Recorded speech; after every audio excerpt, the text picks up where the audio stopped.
devoir. Bien, cet après-midi, nous avons le privilège de vivre cette conférence sur la santé qui va être suivie d'un débat et de questions. Dépression, stress et anxiété. Voilà des questions qui sont vraiment des mots riches en signification. Et donc cet après-midi, nous avons le privilège d'avoir avec nous le docteur Wilson Mann. Merci d'être venu pour cette réunion qui nous intéresse tant. Hein.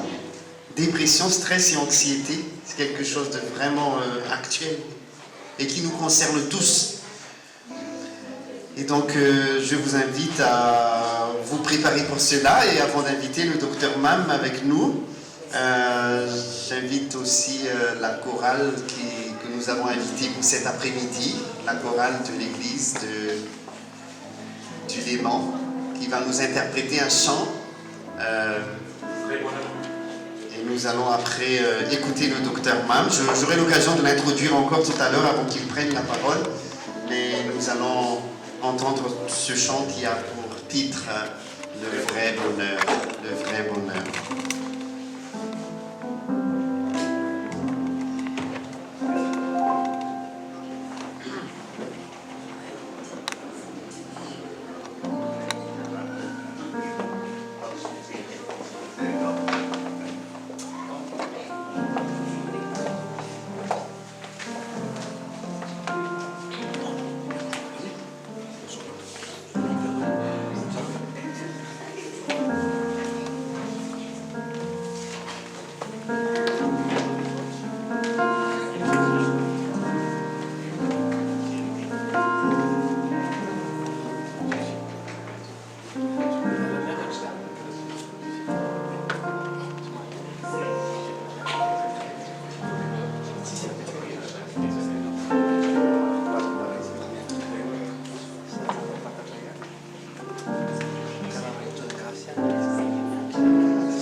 Docteur Welson Mam, marié, 4 enfants, 7 petits-enfants. Donc, docteur en médecine, diplômé d'État en 1989, médecin en cabinet de 1989 jusqu'en 1997, médecin fonctionnaire de 1997 à 2001, chirurgien généraliste, 1500 interventions environ. De 2001 à 2004, il a été médecin, inspecteur-chef de service de santé de district. Et de 2004 à 2008, il a été aussi dans le service ophtalmologie au centre hospitalier universitaire d'Ampeflou. Alors, il a été aussi volontaire. Donc, comment peut-on dire ça? Vous avez été bénévole médecin à Vierzon de 2009 à 2011. Et donc, il a pris sa retraite en 2012. Et cet après-midi, nous avons le privilège de profiter de ses expériences.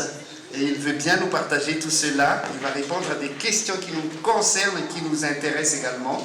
Donc, merci, docteur. Merci d'être venu parmi nous. À vous la parole. Merci. Merci, pasteur, de me donner la parole.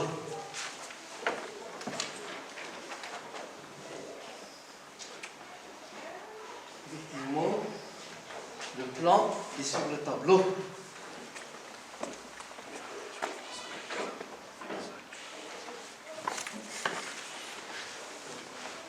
Le style de vie actuel, le rythme de la vie, les récentes épidémies de Covid, les guerres en Ukraine et en Israël, les problèmes de sécurité avec le grand banditisme, les complexités de la vie politique actuelle. Ajoutez à cela l'incertitude de l'avenir.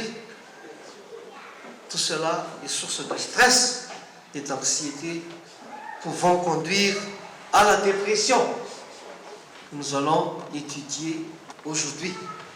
Avec le plan, nous allons essayer d'abord de définir ce que l'on entend par stress, anxiété et dépression réactionnelle. Dépression réactionnelle. Il faut savoir qu'en nosologie, il y a plusieurs sortes de dépression. Dépression névrotique, la névrose, c'est quand il y a un trouble psychique qui n'est pas organique. Ça donne donc par exemple une névrose phobique, la peur d'être dans un ascenseur par exemple, ou l'agoraphobie, la peur d'être au milieu des foules. Il y a aussi des dépressions qui sont en rapport avec la psychose. Cette fois-ci, la personne est détachée de la réalité. On parle alors à ce moment-là de psychose maniaco-dépressive ou de troubles bipolaires ou bipolaires, qui peuvent conduire aussi à la dépression. Il y a aussi d'autres troubles psychiques qu'on appelle troubles dissociatifs, c'est-à-dire là, le patient est complètement détaché de la réalité. On parle alors à ce moment-là de schizophrénie. Ça peut aussi conduire à la dépression. Mais de quoi est-il question dans la dépression réactionnelle? En réaction à quoi? À ce que je viens de dire tout à l'heure, l'environnement, un événement exceptionnel, une situation qui provoque le stress. C'est quoi le stress? C'est donc un ensemble de perturbations de l'organisme. C'est-à-dire, ça concerne le corps, provoqué par une situation ou un événement objectivement douloureux ou traumatisant. Nous allons voir tout à l'heure, il y a des événements donc inducteurs de stress dans le domaine familial, dans le domaine professionnel, etc., etc. Quand cet événement survient, la personne devient anxieuse et devient inquiète. L'anxiété est donc une inquiétude profonde venant de l'incertitude de l'évolution de la situation. La personne ne sait pas si ça va évoluer dans le bon sens ou dans le mauvais sens. Ça va lui être favorable ou défavorable. Ça va lui causer du bien ou du mal. Alors, la personne est inquiète. Cette situation devient permanente et la personne va tomber dans la dépression. Suite donc à la présence du stress et de l'anxiété, elle se définit donc comme un trouble affectif.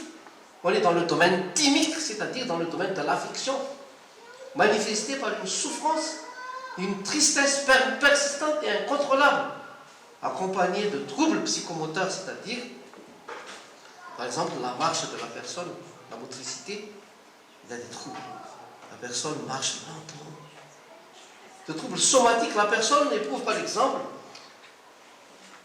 des palpitations, des sueurs. C'est la dépression réactionnelle. Intéressant. Donc, aspect somatique, le stress. Aspect psychologique, l'anxiété. Et aspect thymique, c'est-à-dire l'humeur, la dépression. Si on continue notre étude, il y a donc des événements inducteurs de stress. On ne va pas détailler. Mais rapidement, je vais vous dire, par exemple, le deuil. C'est le plus élevé. Quand quelqu'un de la famille proche meurt, le traumatisme est tel que ça peut aboutir à la dépression. Il y a aussi des problèmes de couple, des conflits dans le couple, l'infidélité. La personne est déçue de son conjoint. Quoi? Je ne m'attendais pas à ce qu'il soit comme ça. Je m'attendais à quelqu'un qui m'aime. Mais là, il est en train de me décevoir. Oh là là! Déception, stress, séparation. Est-ce qu'il va me quitter? Il va me quitter, oui ou non? Stress, manque de responsabilité. Oh là là! Il ne participe pas en tant que père. Qu'est-ce que c'est un père? Et on peut se poser la question, qu'est-ce que c'est une mère? Elle ne s'occupe pas de ses enfants, c'est quoi celle-là? Elle ne fait que regarder au miroir toute la journée. Mais c'est pas possible. Comment est-ce que j'ai pu épouser quelqu'un pareil? Stress, coexistence difficile dans le couple. La personne met la vase de fleurs sur la table. Mais qu'est-ce que cette vase fait ici? Cette vase doit être dans la cuisine. Stress, coexistence difficile. 9 points pour le couple. Puis aussi, il y a les problèmes familiaux qui induisent au stress. Déménagement. Mais celui-là, il veut toujours déménager. Qu'est-ce que c'est que ça? Celle-là, elle n'est jamais contente de l'endroit où on se trouve. Bord de là, bord du lac? Non. Bord de Blainville? Non. À la campagne? Mais qu'est-ce que c'est que ce silence? Trop de silence, je ne veux pas de ça. Change une autre maison. Stress. Et oui, problèmes familiaux. Problèmes aussi de différences culturelles. Oh là là, il ne veut manger que du riz. Alors que moi, je suis français. Je suis française. C'est quoi ça? Le riz. Je n'aime pas le riz, moi. Ça me constipe, le riz. Je veux du pain. Le pain. Stress. Problème de pain. Ça vous fait rire, mais c'est pas rigolo. Hein? Des fois, il y a des gens qui sont impossibles à vivre. Et ça finit par le stress. Elle est partie alors qu'elle venait d'arriver. Cette dame. Donc, il faut se méfier. Inrich, comme dit le pasteur, entre nous, ça peut nous arriver. Problèmes familiaux. Quand on organise un mariage, j'ai vu J'ai discuté avec une dame un jour qui a quitté Marseille parce qu'elle avait fait un restaurant là-bas avec son mari. Le restaurant n'a pas marché et ça a failli faire sauter notre couple. C'est pas facile, hein? Conditions de travail difficiles. C'est aussi une source de stress. Il y a des gens qui, dans la journée, quand ils travaillent, ils entendent toujours un bruit derrière eux. Et ça peut à la longue taper sur les nerfs. Problème de civilité pour terminer les événements inducteurs de stress. Et on va passer au facteur psychologique C, bien sûr, les problèmes de civilité. Il y a des gens qui ne supportent pas qu'on lui donne une contravention et qui préfèrent ne pas payer les contraventions. Ah, contravention, je ne paie pas. Mais attends, tu fais une faute, tu ne veux pas payer la contravention. Et après, ça monte, ça monte, ça monte. Il y a aussi des incarcérations. Oh, tu sais, hein, t'inquiète chérie, je vais aller en prison juste pour 3 mois. Tiens-toi bien à la maison. Surtout, ne fais pas rentrer quelqu'un. Moi, je serai en prison, je te vois. Mais attends, il est en prison, il voit quoi? La femme fait entrer quelqu'un derrière la maison. Et qu'est-ce qu'il voit? Rien. Il est en prison. Boum, le couple éclate. Pour vous dire que c'est jamais facile. Des événements inducteurs de stress dans la dépression réactionnelle. Encore une fois, je précise, dépression réactionnelle. Deuxièmement, les facteurs psychologiques.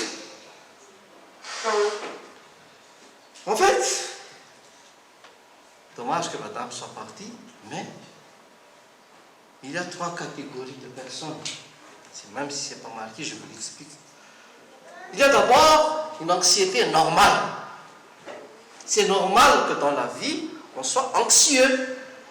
Quand on change, par exemple, on passe de l'adolescence à une vie d'adulte.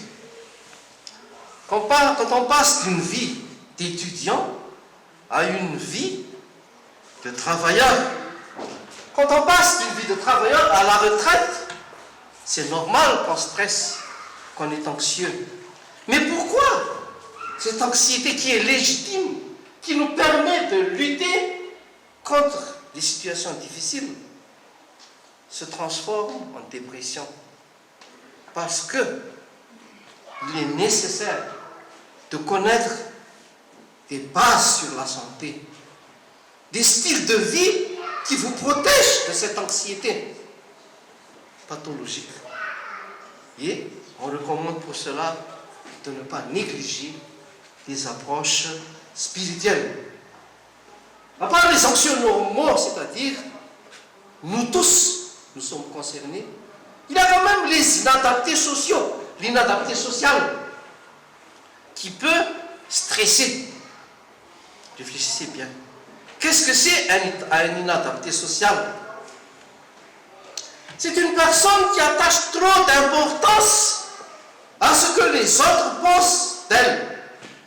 Il s'en inquiète beaucoup trop. Par exemple, en portant une robe le matin, devant le miroir, gauche à droite, que va penser un tel de cette robe?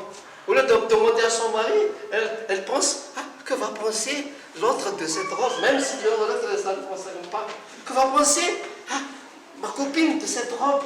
Oh là là, est-ce que c'est joli? C'est pas joli. Finalement, ça tourne à la folie. Pourquoi? Parce que la personne se préoccupe plus de la vie des autres que de la réalité. Et c'est une inadaptée sociale. Et c'est dangereux dans la vie. Il ne faut pas trop s'inquiéter de ce que pensent les autres.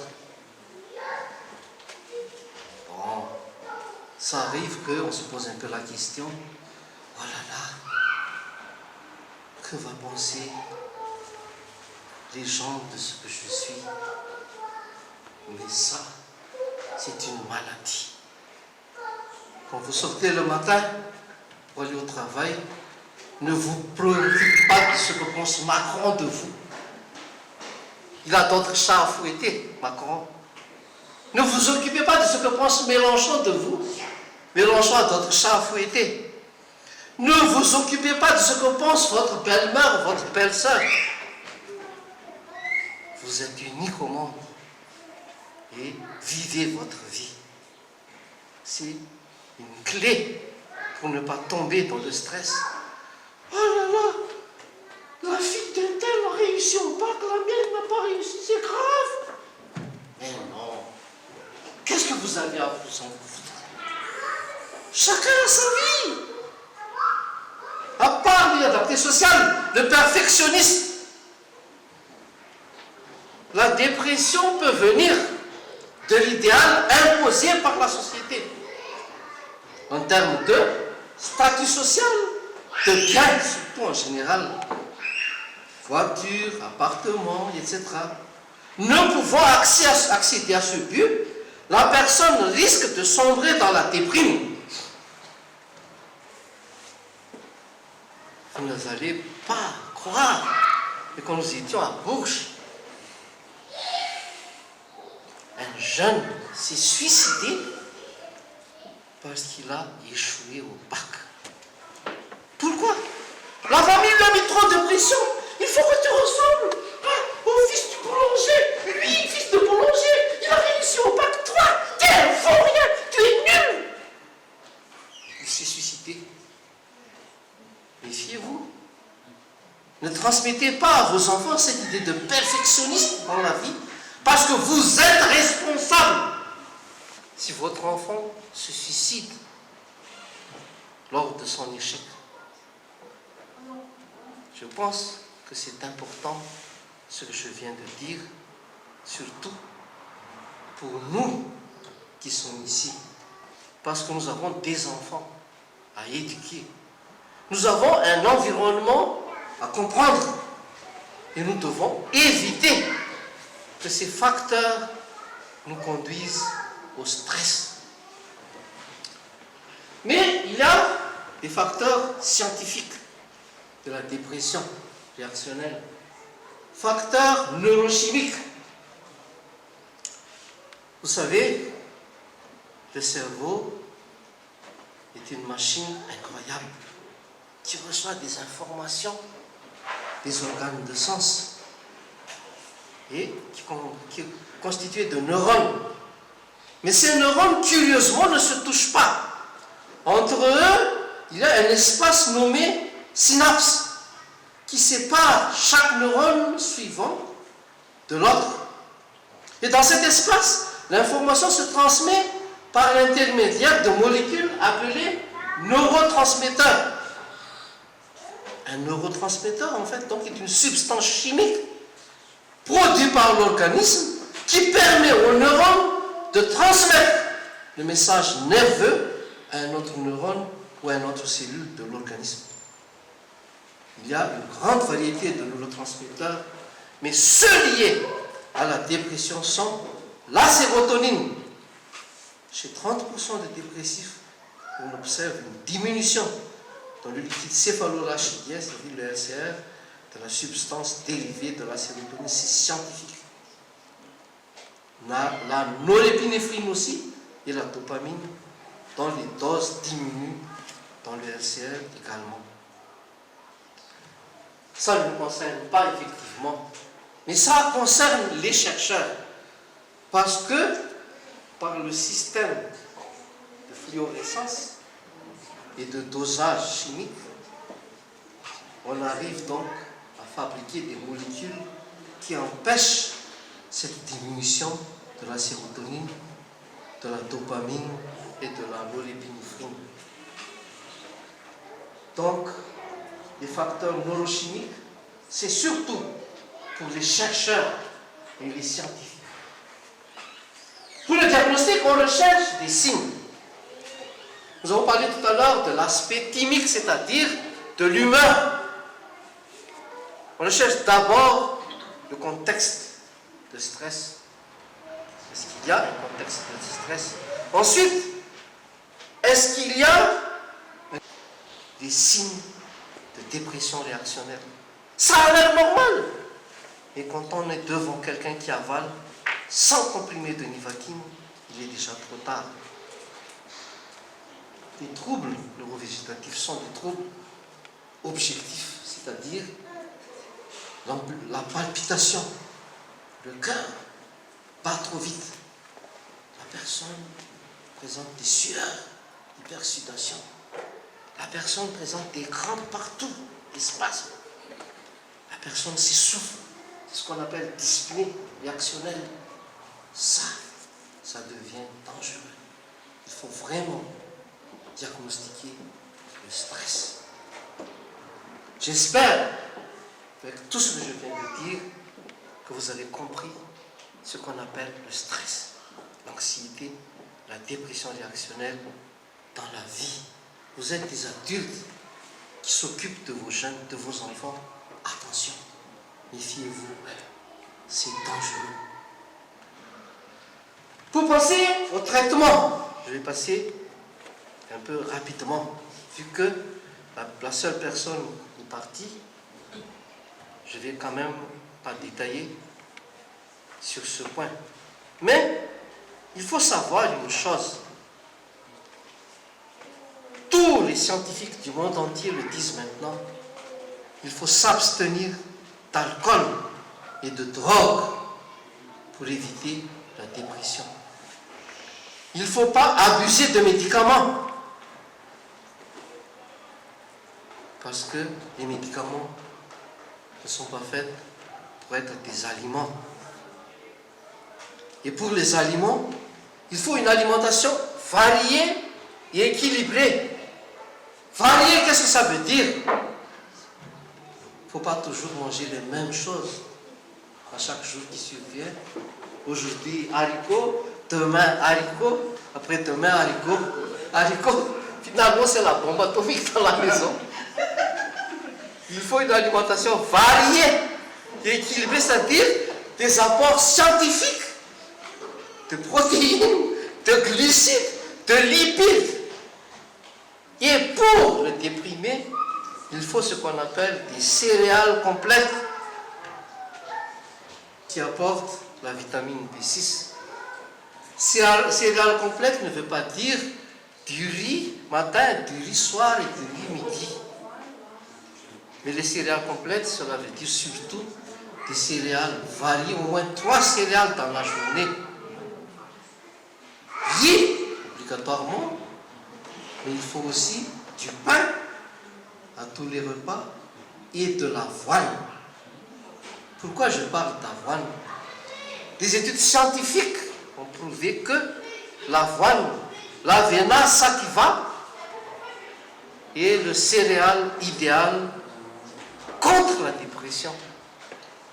Donc, un bol d'avoine chaque jour prévient la dépression. Et c'est scientifique. Il faut aussi de la vitamine B12. Et pour ça, il faut au moins un yaourt par jour. Ah, vous dites, mais qui a inventé ça? C'est une étude scientifique également faite dans un pays de l'Est qui a montré que des centenaires dans un village entier mangeaient chaque jour du yaourt. Et ils étaient toujours joyeux. Il ne faut pas que ce soit une récitation. Autrefois, quand on était missionnaire volontaire, maintenant c'est JA. Toujours joyeux! Et toujours joyeux, il faut aussi manger du yaourt par jour.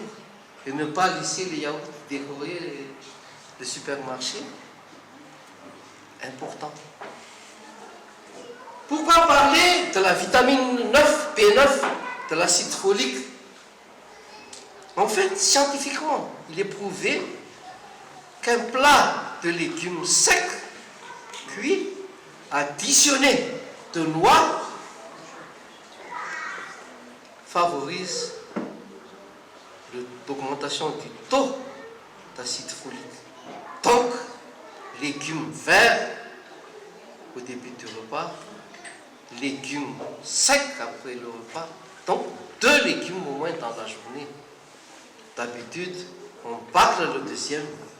Ce n'est pas un plat, c'est juste pour un peu faire du liquide dans le riz. C'est ça les malgaches. Mais non, il faut à part. Le plat de légumes est un plat antidépresseur avec les noix ou des cacahuètes. Je ne parle pas subjectivement. C'est scientifiquement prouvé. Il faut réduire les sucres raffinés et réduire aussi la caféine. Limiter maximum à 25 mg par jour de caféine et réduire maximum 2 à 3 carrés de sucre raffiné. Je passe à la physiothérapie en fait. C'est quoi la physiothérapie? Beaucoup de blabla sur la physiothérapie. Mais il est prouvé scientifiquement que la marche est le plus beau de tous les exercices dans une France centenaire.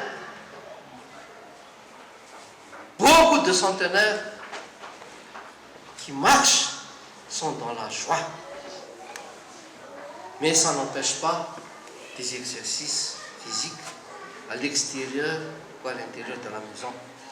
Le relâchement musculaire. Vous voyez ici une dame qui fait un peu de relâchement musculaire. Mais en fait, il faut comprendre que le relâchement musculaire, le vrai relâchement musculaire, se fait sur un tapis comme ça, allongé. Aucun muscle ne doit bouger. Et pendant 5 minutes au moins, il ne faut bouger aucun muscle. Trop de blabla, on fait ceci, on fait cela, mais c'est ça le relâchement musculaire. Relâcher tous les muscles tout en étant allongé. Je l'ai fait et ça m'a fait beaucoup de bien. La respiration rythmique. Il ne faut pas confondre respiration rythmique et respiration diaphragmatique. Ce n'est pas la même chose.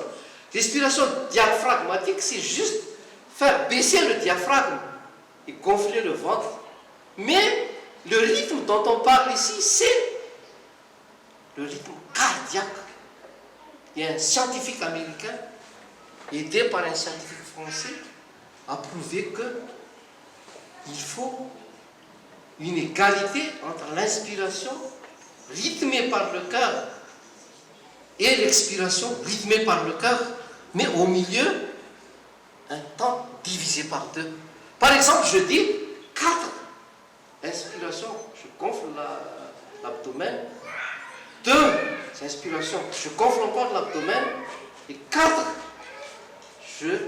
j'aplatis l'abdomen. Mais tout de suite, je passe au poumon. Parce que ça ne sert à rien de faire baisser, faire venir l'oxygène si on ne l'envoie pas dans le poumon.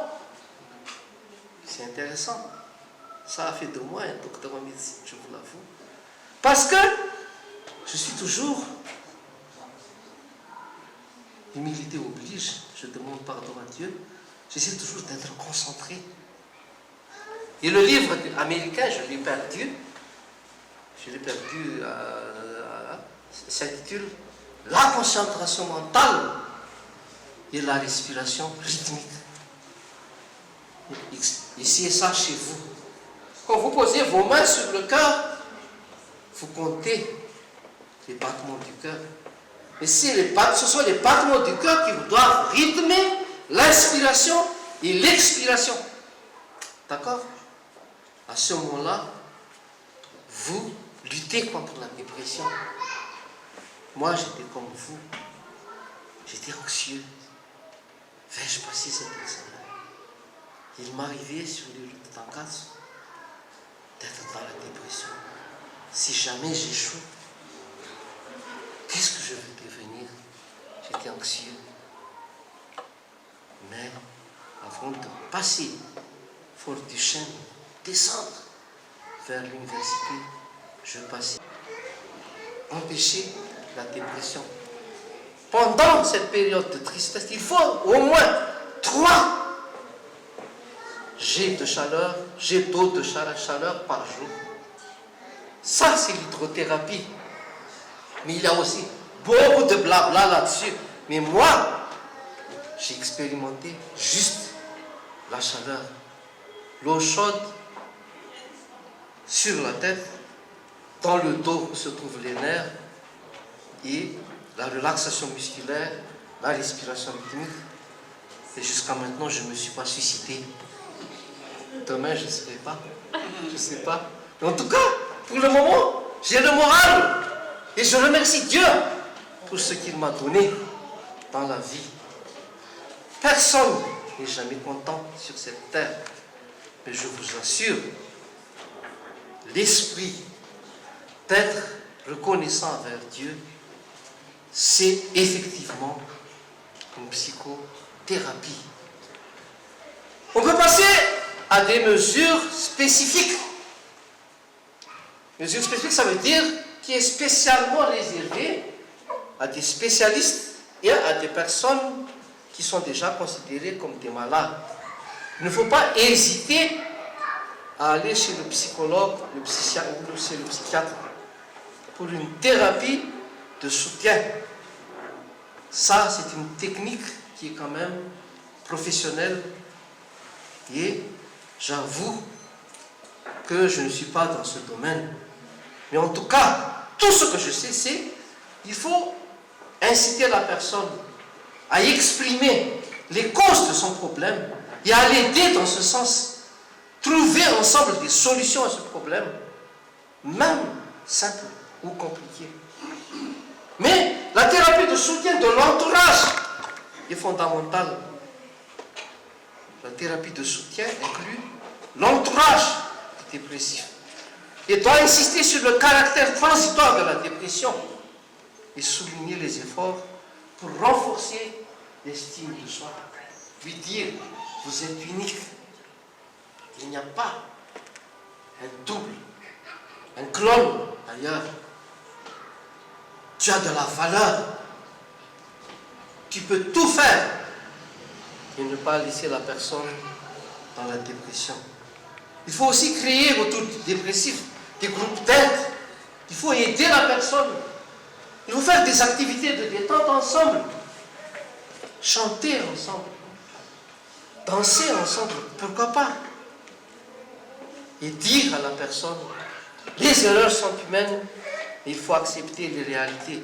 Il faut assumer les responsabilités de nos actes. Il faut assumer que nous sommes des humains qui peuvent commettre des erreurs. Il faut aller de l'avant.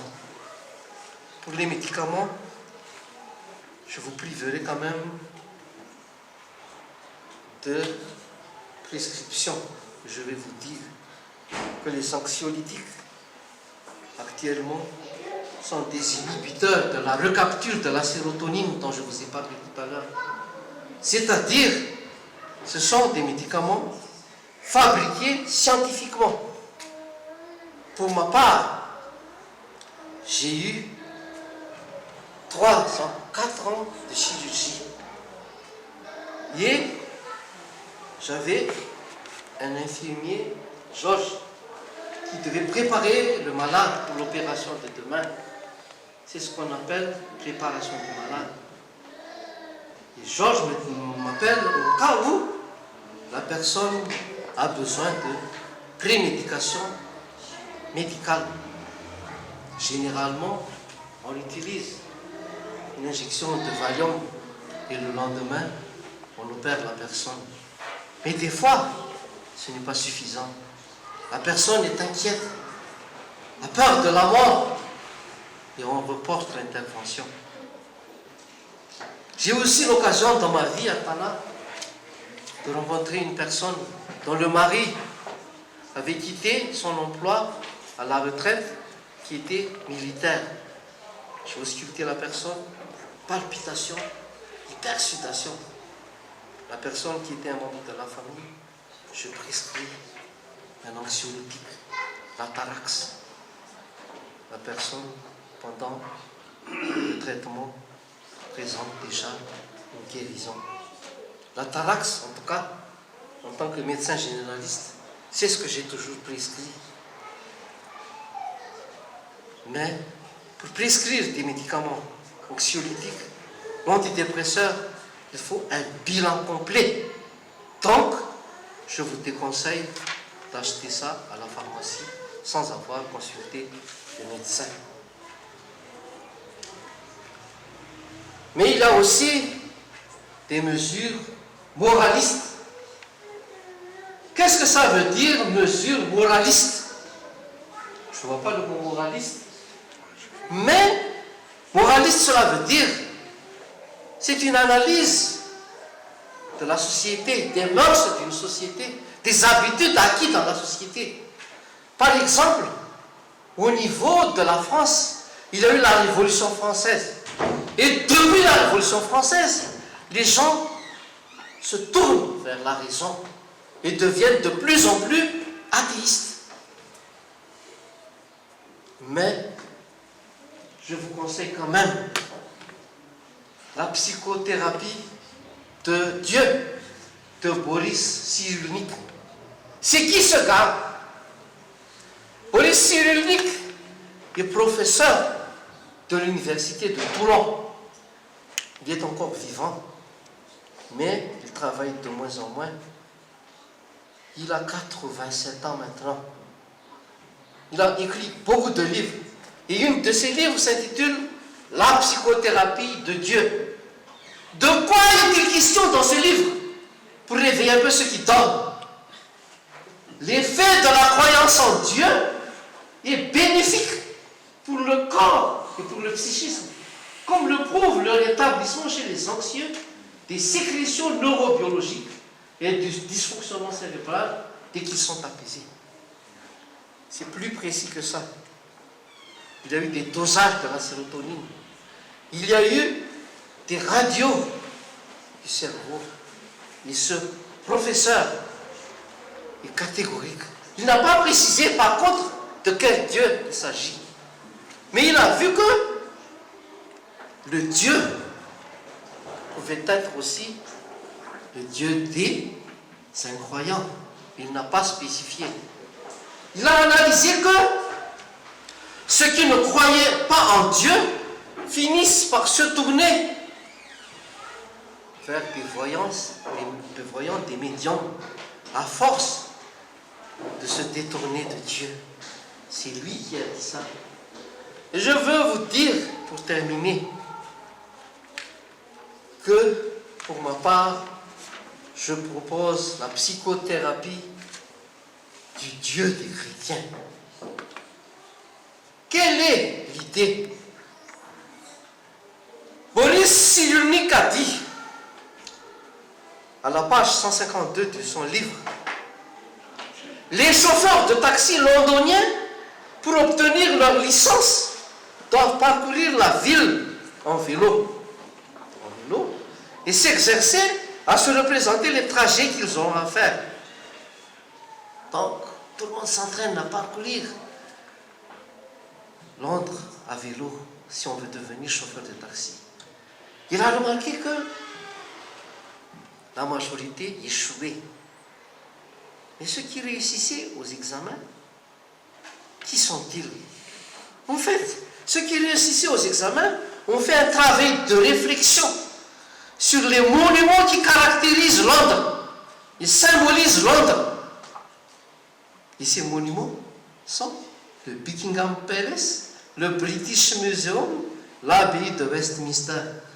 Ceux qui retiennent les trajets à partir des monuments et des images d'imagination et qui restent dans le travail de réflexion réussissent aux examens de chauffeur de taxi.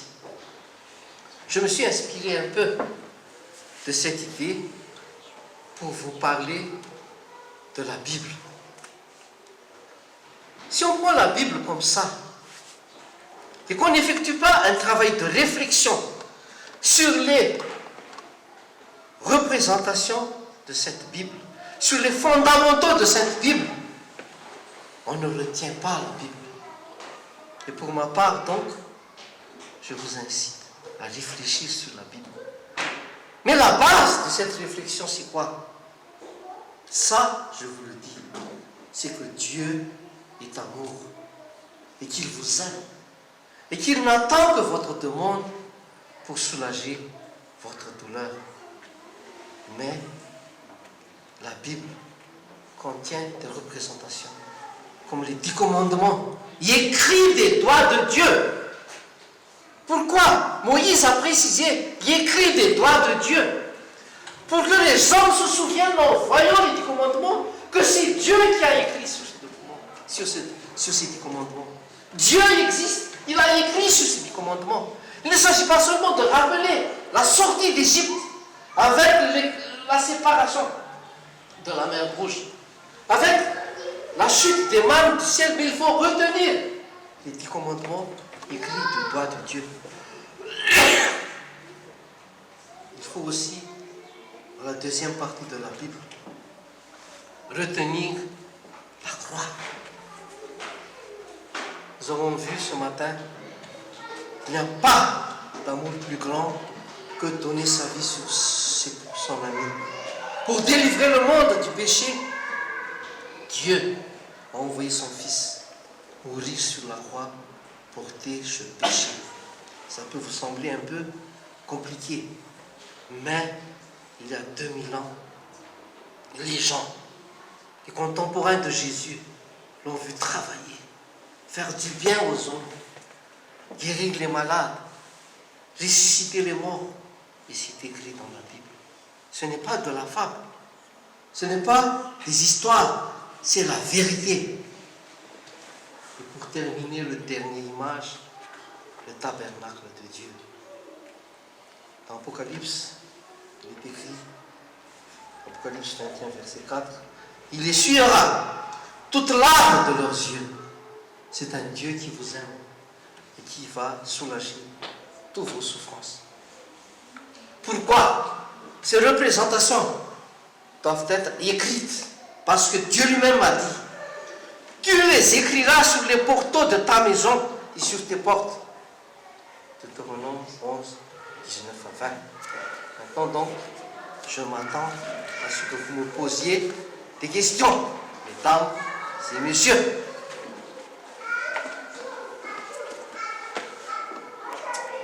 Merci beaucoup, Dr. Mann. J'ai vraiment appris plein de choses. N'hésitez pas si vous avez des questions. On va profiter à fond autour de la présentation sur la dépression réactionnelle, le stress, l'anxiété. Alors n'hésitez pas, parce que nous avons des questions.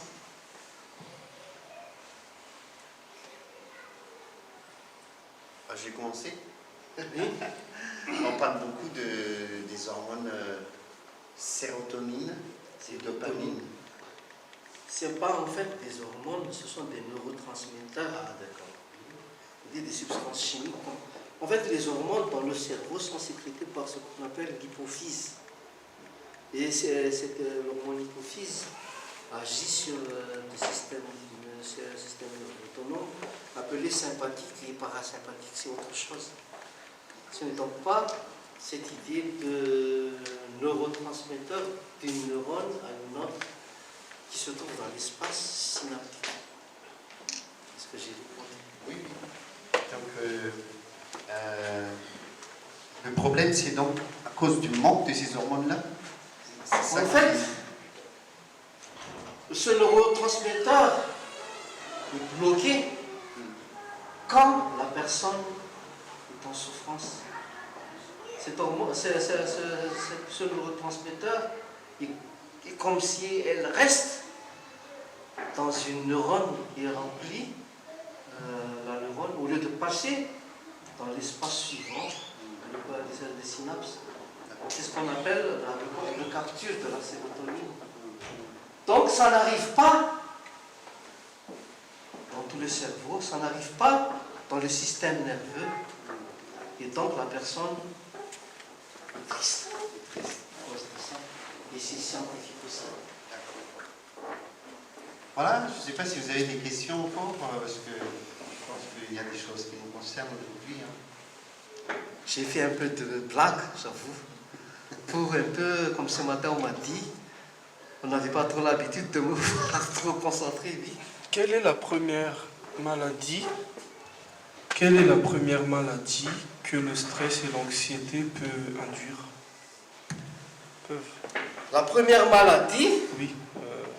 en fait, c'est l'hypertension artérielle, puisque le cœur bat trop vite, et comme il a ce qu'on appelle le débit cardiaque augmente donc, et la tension augmente. La personne devient donc hypertensive. C'est ça une des premières maladies. Mais il y a aussi l'ulcère gastro-duodénal, c'est-à-dire la personne a mal aux estomacs, mais cette douleur est calmée par l'alimentation. Quand cette douleur est calmée par l'alimentation, c'est l'ulcère. Quand la douleur n'est pas calmée par l'alimentation, c'est ce qu'on appelle le gastrite.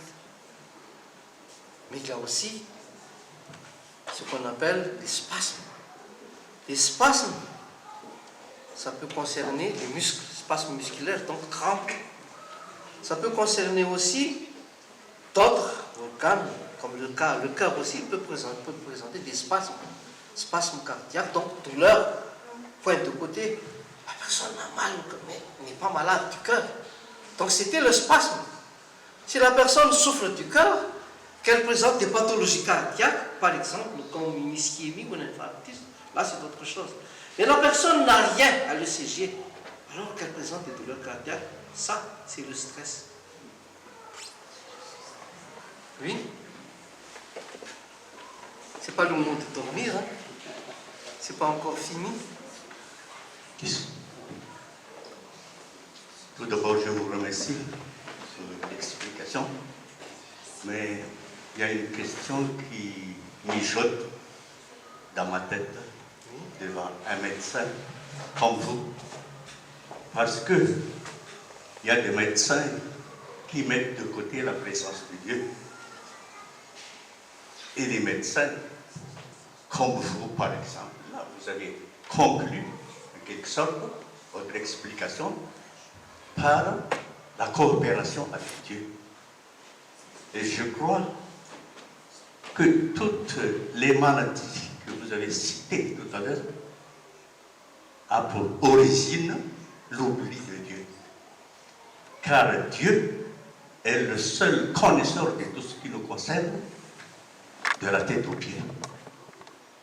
Heureux sont les médecins qui travaillent en coopération avec Dieu.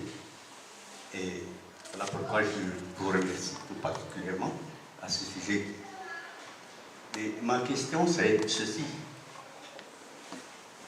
Est-ce que tous les médecins osent, du moins évidemment, les médecins qui coopèrent avec Dieu, parlent de l'existence de Dieu devant les malades? Parce que certains, certainement, qui mettent de côté et disent même qu'il n'y a pas de Dieu, Dieu n'existe pas. Qu'est-ce qu'ils vont raconter avec leurs malades? Et voilà ma question. Est-ce que devant tous les malades que vous soignez, vous osez parler quand même de Dieu?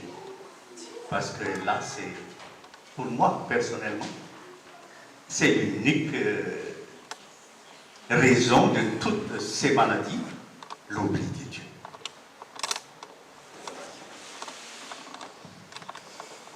Pour moi, personnellement, quand j'étais à Tsimanditi, où j'opérais chaque jour, je me faisais un devoir de prier avant d'opérer, parce que je remettais tout entre les mains de Dieu. Et quand j'ai quitté un peu Tsimanditi avec mes enfants, ma famille, les gens me demandaient volontairement, parce que c'était ce qui leur avait marqué, le fait que non pas que je priais, mais que je ne demandais pas d'argent. C'est pas la même chose. Quand on a Dieu dans le cœur, on soigne les gens par amour pour Dieu. On ne marchande pas avec de l'argent. Si tu ne me donnes pas 100 000 balles, je ne t'opère pas d'appendicite, ça ne se fait pas. Donc c'est important quand même que les gens retiennent que même si je ne priais pas avec les malades, parce que ce n'est pas mon hôpital, c'est l'hôpital de l'État, ils ont quand même retenu que je n'étais pas un homme avide d'argent. Et ça m'a fait beaucoup de bien. Et même le médecin-chef, quand il est arrivé dans notre maison à Valatou, il a apporté ma part de participation, qui était de 1 500 000 en fait. En ce temps-là, il y a presque 20 ans maintenant, plus même, il a dit, est-ce que tu peux envisager de le... J'ai dit non. C'est difficile de revenir à Tsiloumandide avec tout le tralala, chercher un camion pour mettre les enfants. Et du coup, je lui ai dit, c'est pas possible. Je suis maintenant médecin-inspecteur. À ce moment-là, j'étais encore adjoint. Je lui ai dit, merci, mais je ne peux plus. Mais moi, je regrette quand même que, en tant que médecin de fonctionnaire, je n'ai pas pu vraiment placer dans mon environnement professionnel l'idée de Dieu, sauf peut-être à Tanfout où j'ai chargé les bancs de l'église pour aller à Somanadjan, qui avait une conférence, et ça m'a valu, puisque vous savez, Tanfout c'est une ville luthérienne, ça m'a valu une remarque de la Pénoula, je ne sais pas si vous le connaissez. Je ne suis pas content de votre médecin-inspecteur. Ça, je m'en fichais. J'étais prêt à en découdre avec lui, comme quoi, non, c'est moi qui dispose des voitures de l'État. Je charge les bons, je les emmène à Soumanadjan. Donc à ce moment-là, j'étais dans l'obligation de témoigner. Mais c'est pas facile de travailler, même à Madagascar, en milieu professionnel à Péflou ou à Fort-Dauphin, de dire, bon, à partir de maintenant, on travaille avec Dieu, c'est un peu difficile parce que on va avoir quand même des remarques, mais quand à Fort-Dauphin, c'était le 26 juin, je suis allé dans tous les services à inviter le personnel de l'hôpital Tambonat. On a un culte adventiste au stade, je vous invite. Mais il y a eu quand même, je ne sais pas, 2-3 personnes qui sont venues. Donc à Madagascar, il n'y a pas quand même un mélange de genres. Quand les gens écoutent une conférence spirituelle, pour eux c'est le pasteur. Ils veulent comprendre ce que dit le pasteur. Mais si c'est toi un médecin qui parle de Dieu, avant d'opérer, ça leur est quand même un peu bizarre. Mais quand chaque samedi, je faisais quand même du travail missionnaire avec les membres de l'église, ça c'est une vérité. Je suis allé dans une maison, il y avait Sabana Soloudan, que j'avais opéré de cataracte, et qui s'est confié à moi, et qui a voulu être baptisé. Il a été baptisé à l'église d'Apastiam. Et je me suis occupé aussi après de le réintégrer dans la fonction publique parce qu'il n'a pas été reçu à cause de la cataracte congénitale qu'il avait. Ça, c'est important aussi à mon avis. Mais ça, c'est à Madagascar. En France, comme je vous l'ai raconté ce matin, avec le médecin là, on l'a envoyé en psychiatrie. Hein. Ah non, parce que, en plus, on lui avait conseillé, Philomé Pierre-Paul et moi, de faire les choses dans la légalité, c'est-à-dire de demander l'autorisation de la mairie, de planifier l'histoire, mais il ne voulait rien entendre. Emporté par la chaleur, par la passion, il a été quand même interdit. Vous savez, c'est jamais facile de travailler donc dans ce pays laïque. Donc, j'imagine que si j'étais peut-être arrivé en France il y a plus de quand j'étais jeune, j'aurais envisagé ça sincèrement. Mais ce n'était pas le cas. Donc, je suis désolé. Et je vois, je vous l'avoue, personne ne parle de Dieu à l'hôpital de Vierzon ou à l'hôpital de Nevers où j'étais bénévole. Personne. Et même, il y avait qui quand même, me blasphémait carrément. Dieu a dit, rigole, ça c'est l'histoire de bonne femme, ça. Et c'est triste, mais c'est comme ça. Oui, Joanne?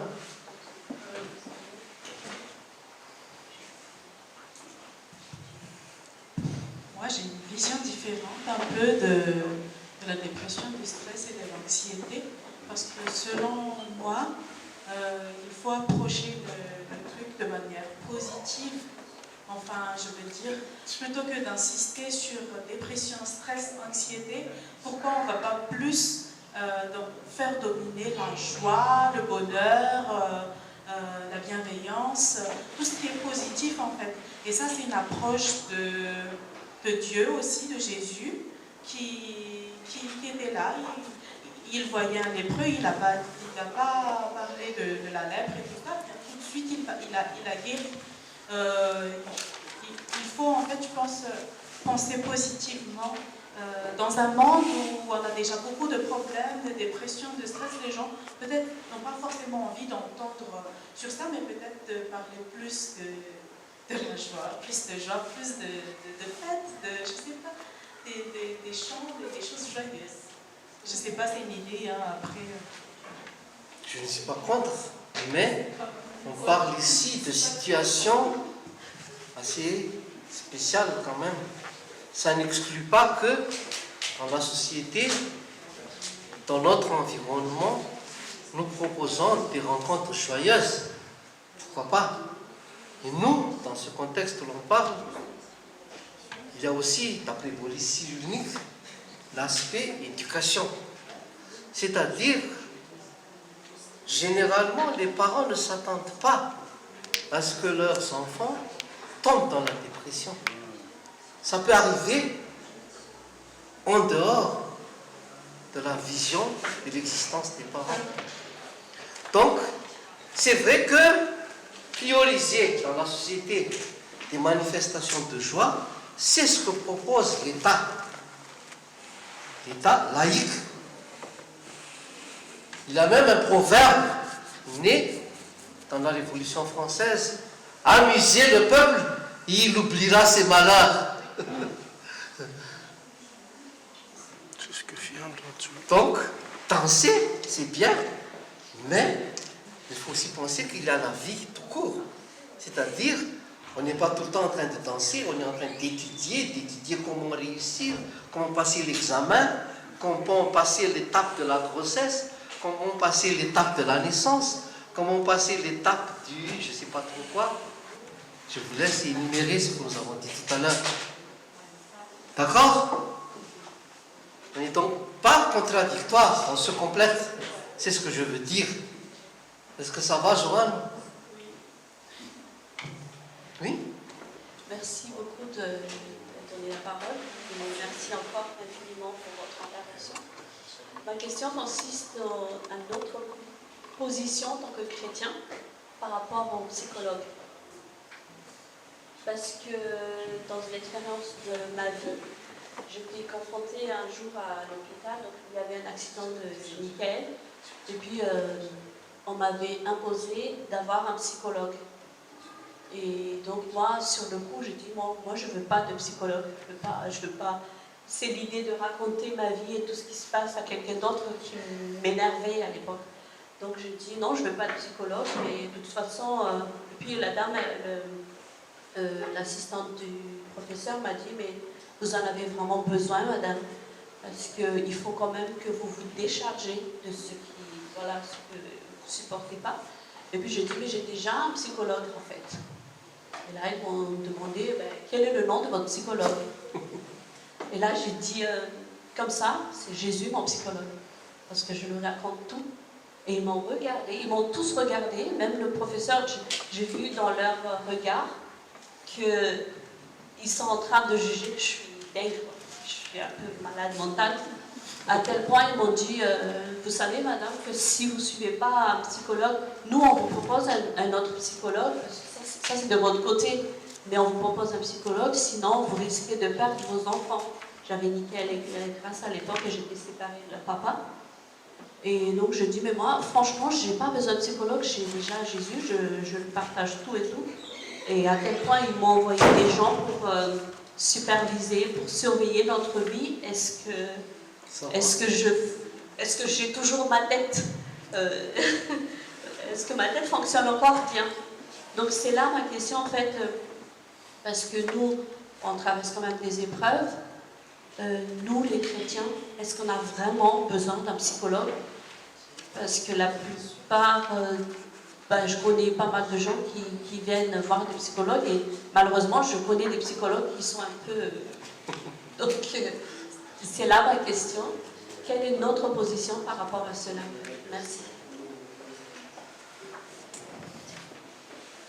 Toi, tu as déjà répondu à la question, en fait. Mieux vaut avoir Jésus comme psychologue, mais c'est mieux que rien d'avoir aussi un autre psychologue. Pourquoi je dis ça? Parce que laisser la personne comme ça, isolée dans son milieu, est plus dangereux que l'envoyer défouler sa souffrance au psychologue. Vous voyez la différence? Si la personne n'a vraiment personne, c'est mieux qu'il aille chez le psychologue. Mais s'il a sa famille qui joue le rôle de psychologue, psychothérapie de soutien, pas besoin d'aller chez le psychologue. Et tous les médecins reconnaissent ça. Par contre, en France, à cause de cette philosophie de partie des moralistes de Spinoza, tout ça, il y a dans la société française ce qu'on appelle l'idée de nier vraiment l'existence de Dieu. On nie l'existence de Dieu. C'est-à-dire, on ne reconnaît pas l'existence d'un monde spirituel. On nie aussi, même le catholicisme, on le nie. On ne veut pas entendre parler. J'ai fait une petite observation à Bourges, parce que là, le patron où on vivait se trouvait à l'extrémité de la rue Gustave Eiffel, une dizaine d'années, 7 ans à peu près. L'église, il n'y avait presque personne chaque dimanche. Il y avait 4, 5. Et le père, il attendait. Mais quand il y a eu le Covid, je suis passé, c'est pour ça qu'on l'appelle Covid-19, je suis passé, j'étais à Marchilly, je passais aussi à Bourges. Je regardais à cause de la Covid, il y avait une quinzaine de personnes qui venaient à l'église. J'ai dit, ah, finalement donc, c'est le confort de la vie qui fait que les gens estiment ne pas avoir besoin de Dieu. Mais quand ils sentent quand même que ça va peut-être se compliquer, on se rapproche un peu de... Mais ça, Dieu l'a fait aux enfants d'Israël. Quand les enfants d'Israël vautraient dans l'abondance du Canaan, avaient oublié Dieu, ils imitaient leurs voisins, Dieu dit, je vous enverrai à Babylone. Et là, vous reviendrez à l'esclavage. Et vous verrez ce que c'est de m'oublier. Vous voyez l'esprit, la psychothérapie de Dieu, donc, des fois, amène dans notre vie le malheur pour que nous réagissions, non pas en maudissant Dieu, mais en se posant des questions. Est-ce que je suis sur le bon chemin? Est-ce que je suis dans la vérité? À s'interroger, est-ce qu'il y a quelque chose qui me manque dans ma spiritualité? Est-ce que je ne vais pas au fond des choses? Que je suis superficiel dans ma vie spirituelle? Il y a beaucoup d'adventistes qui sont superficiels. Oh bon, ça va, je vais à l'église de sabbat, c'est bien, tant mieux. Le pasteur n'arrive pas, bon, qu'il laisse chez lui, pourquoi pas? Il est aussi comme moi, peut-être qu'il en a marre un peu. Mais en fait, c'est en fait une forme de nonchalance qui fait que Dieu dit, et toi, et du zèle, et repens-toi. C'est l'église de l'Odyssée, en fait. Et ça, c'est intéressant en ce sens que si tu ne réagis pas, Dieu dit, je je te vomirai de ma bouche. Et c'est ça qui est terrible. C'est Dieu lui-même qui dit, Jésus lui-même qui dit, non, je te vomirai de ma bouche, tu as fait ton choix. Tu veux vivre ici sur cette terre, tu seras donc poussière, tu deviendras poussière. Mais si tu veux me rencontrer, si tu veux me voir et tu m'aimes, et que ça motive ta vie, ce qui motive ta vie, ce n'est pas d'avoir de l'argent. Ah, Jésus, donne-moi 1 million d'euros, s'il te plaît. Donc, toi, tu es hors jeu, tu n'iras pas au ciel. Tu veux 1 million d'euros, hors jeu. Mais si tu me veux, moi, qui t'a sauvé sur la croix, et tu dis, Jésus, je veux te voir, je veux te rencontrer. Où es-tu, Jésus? Paul m'avait demandé ça. Jésus sera là. Quelle est notre source profonde de la motivation dans nos vies? Avons-nous vraiment rencontré Jésus? C'est ça la question qui se pose. Parce qu'on peut être dans la routine aussi. Hein. Vous comprenez? Ou je suis peut-être un peu méchant. Je m'excuse si je suis un peu méchant. Mais en fait, c'est ça l'idée. L'idée de l'amour de Dieu. C'est ça. Il a dit à Jean, il nous a montré son amour afin que nous l'aimions. Donc si je suis arrivé ce matin et cet après-midi à vous communiquer ce zèle d'amour, alors ma journée ne sera pas vaine. Amen. Mais si à la fin de la journée, vous êtes encore dans l'idée, comment faire pour être riche? Quand est-ce que j'aurai ma petite bagnole? Ça c'est trop vieux ça. Moi je veux une Ferrari. Alors là, j'aurais échoué. Mais si à la fin de la journée vous dites, Jésus, je t'aime, je veux te voir. Chaque nuit je veux réfléchir à ta parole. Je veux te rencontrer Seigneur. Alors, ma journée ne sera pas vaine. Amen. In rich. Je suis un peu fatigué. Je pense qu'on a fait le tour. Hein. Vous n'avez pas d'autres questions? Oui. Même en malgache, je peux poser la question. Hein. Pas de souci. En anglais aussi. En anglais aussi. Speak English. Saotra betsaka amin'ny fizarana. Miresaka momba ny dépression, stress, anxiété. Dia sady ampifandraisiko amin'ilay hoe manahoana ny hevitrao mahakasika ny hoe fandraisana fanafody amin'ireo lafiny anankitelo ireo. Ilaina ve ilay izy sa afaka atao ny tsy mihinana fanafody? Sitritra lalabe amin'ny resaka ny fanafody fa dia mba hanainga kely an'ilay hoe zavatra inoantsika en tant qu'adventiste dia ilay ifampizarantsika amin'ny be sy ny maro ilay New Start. Izy io ve amin'izao fotoana izao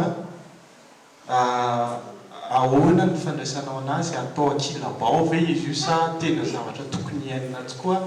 Ary ilay zavatra voalaza teo moa zany mazava ho azy amin'ny farantsika ilay hoe trusting God moa izay ilay ide dia zavatra tena mahomby tokoa ve ilay izy araka ny fahazonana azy. Satra tokoa. Misy lafiny tsy azo tsara no mety amin'ny tapany faharoa.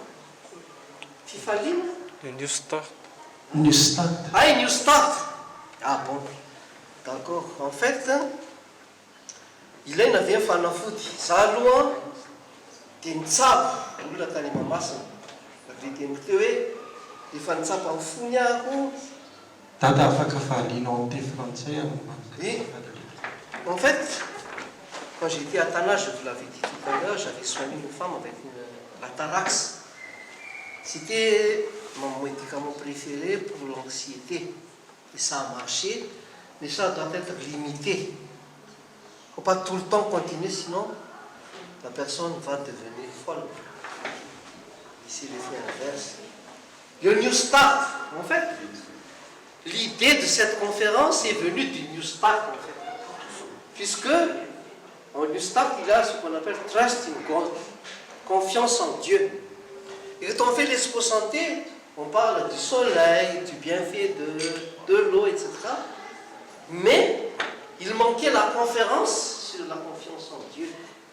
Et c'est de cette idée que partit à bouche le fait que j'ai réfléchi sur la confiance en Dieu. D'accord? Et ça, je pense que c'est complémentaire avec le New Start. Il faut avouer que le New Start est un peu dépassé par les études scientifiques, en ce sens qu'il y a des spots télévisés, radiophoniques qui parlent de la santé. Et déjà, dans ce sens, donc, ce n'est plus comme du temps de Kellogg's, où les Américains se goinfraient de bison et ne mangeaient que de la viande aux États-Unis. C'est pas différent, c'est pas la même société. Donc il faut vraiment être pratique et je dirais, réaliste. Que maintenant, les gens, ils sont quand même un peu connaisseurs de ces domaines. On voit beaucoup des gens qui font des randonnées en montagne à cause de l'air pur de la montagne, qui vont sur la plage au soleil à cause de l'héliothérapie. Il y en a qui vont dans les, par exemple, à Évian-les-Bains, dans les stations thermales. Les gens connaissent ça, il y en a des centenaires. Mais pourquoi la confiance en Dieu est différente dans tout ça? Parce qu'à part la notion de santé, on doit amener la personne à affronter la mort, pour laquelle, pour le moment, il n'y a pas de solution. Elon Musk a voulu dépenser des milliards pour comprendre la mort. Et il a dit, c'est trop compliqué, j'arrête. Oui, la Bible est claire. Le salaire du péché, c'est la mort de notre frère a dit tout à l'heure, le fait de nier Dieu est à l'origine du péché. Et le péché est à l'origine de la mort. Donc, le problème de la mort, qui est de 10 points à l'échelle des stress, nécessite une approche claire de notre sens de la vie. Sur quoi se dirige notre vie? Vers Dieu, la rencontre avec Jésus, ou vers les choses matérielles. Si nous avons lu dans la suite de l'écriture de Jean, de ce matin, il dit quelque part, le monde passe, il est convoitise avec, et ceux qui feront la volonté de l'Éternel. On a fini pour cet après-midi. Je ne sais pas s'il y a d'autres choses, mais est-ce qu'on peut... Oui, il faut respecter aussi notre heure. La chorale, elle est là? Pour le deuxième chant. Sinon, on va se mettre debout, on va chanter.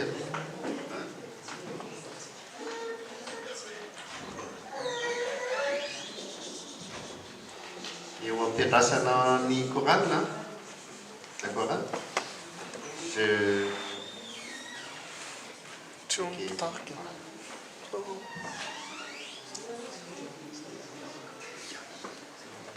Et après, le docteur Marc va prier pour nous tous. Que le Seigneur nous aide à vaincre la dépression, le stress et l'anxiété. On a vraiment besoin de ça. Hein.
l'Ave Maschera.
terminer, votre pasteur et son comité, le responsable d'évangélisation, tous les anciens qui sont ici, à tous les membres qui sont venus, merci. Si j'étais seul ici, je sais que j'aurais eu une dépression. Heureusement que vous étiez là. Et ça m'a donné beaucoup de joie. Ça fait quand même, je vous l'avais dit ce matin, j'ai fait une prédication avec le Mastel il y a 2 ans. Bon. Finalement, j'espère que, avant que je prenne ma retraite sur l'aspect associatif, pouvoir m'exprimer devant vous sur un thème, je ne sais pas.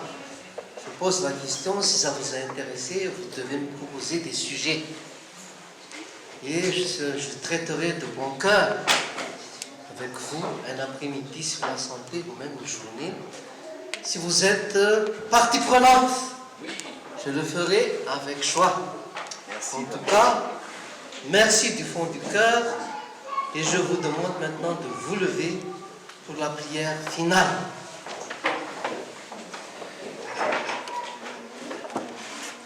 Père éternel, Dieu Tout-Puissant, gloire te soit rendue en toutes choses. Et notre reconnaissance, nous te l'adressons du fond de nos cœurs. Te remercions, Seigneur, pour cette journée que tu nous as permis de vivre. Pour la journée du mercredi aussi, la matinée pendant laquelle nous avons distribué les invitations.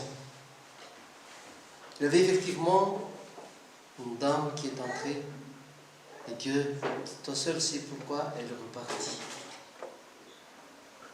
En tout cas, merci des échanges que nous avons pu avoir sur ce thème.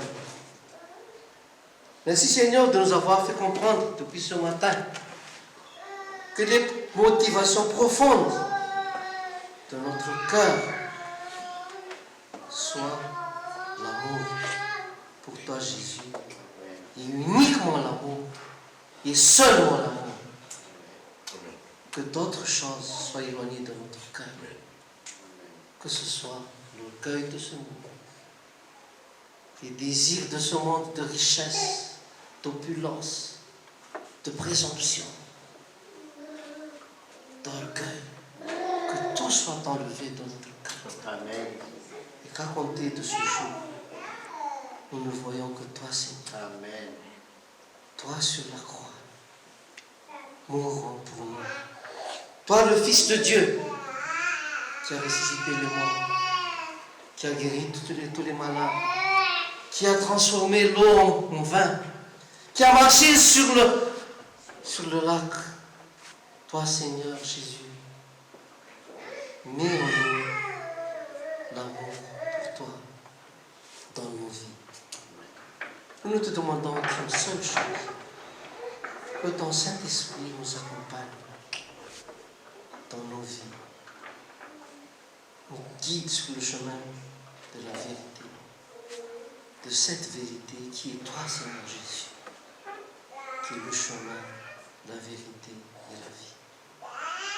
Nous te demandons aussi la grâce de nous protéger dans nos vies des dangers, la grâce de nous donner le gîte et le couvert, la grâce de nous rendre joyeux dans nos vies, être dans la joie, car tu es avec nous et tu nous as donné ta paix, ta joie, Seigneur. Bénis cette église de Macédoine.